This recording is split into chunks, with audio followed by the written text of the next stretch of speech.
जनता का भला करना है, जनता का हित करना है, तो आप जनहित याचिका दायर कर सकते हैं। अब आप ये सोच रहे हो सर ये क्या होता है, ये जनहित याचिका क्या होता है, मैं बताता हूँ। अगर कभी भी आपके समाज में, कभी आपके समाज में कुछ लोगों के मौलिक अधिकार का उल्लंघन हो रहा है या मौलिक अधिकार का हनन हो रहा है, तो आप उनके लिए विरोधी पे जनहित याचिका दायर कर सकते हैं।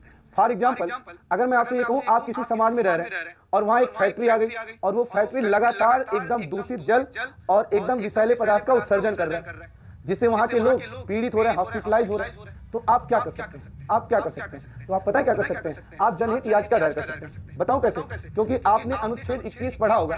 अनुच्छेद 21 में क्या है सर? अनुच्छेद 21 में प्राण एवं दैहिक अधिकार है। इसका मतलब होता है जीवन जीने का अधिकार। और जीवन जीने का अधिकार का मतलब ये नहीं होता कि सांस ले रहे हैं सांस छोड़ रहे हैं। जीवन जीने का अधिकार का मतलब ये हुआ कि हमें स्वस्थ वातावरण चाहिए। तो अगर आप ये सोचिए, अगर वो फैक्ट्री लगातार दूषित जल और विषैले पदार्थों का स्राव कर रहा है, तो क्या हमें स्वस्थ जीवन मिल पा रहा है? नहीं मिल पा रहा है। वहां के लोगों को स्वस्थ जीवन मिल पा रहा है? नहीं मिल पा रहा है। तो कहीं ना कहीं अनुच्छेद 21 अर्थात उनके मौलिक अधिकार का उल्लंघन हो रहा है। तो उनके मौलिक अधिकार का उल्लंघन हो रहा है, तो आप उस कंपनी के खिलाफ जनहित याचिका दायर कर सकते हैं।